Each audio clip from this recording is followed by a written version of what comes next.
bersama ini malamnya. Selamat menonton.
Untuk bahagian ni, semalam tak banyak yang saya kongsikan lah.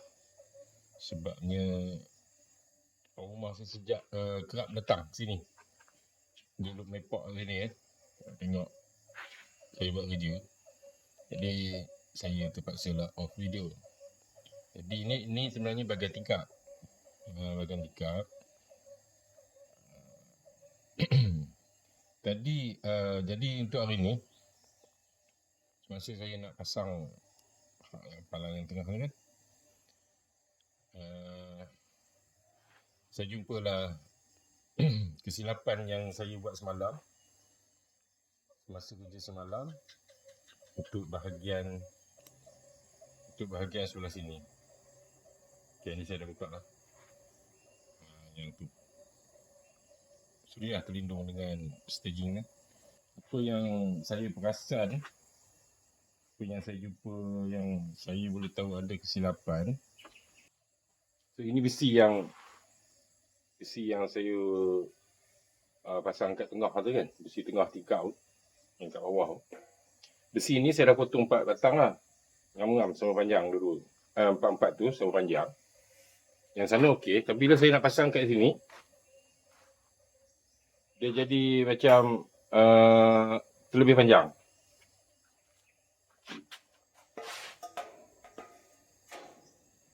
Banyak tau. Jadi bila saya cek balik, rupanya bahagian sini saya salah ukur.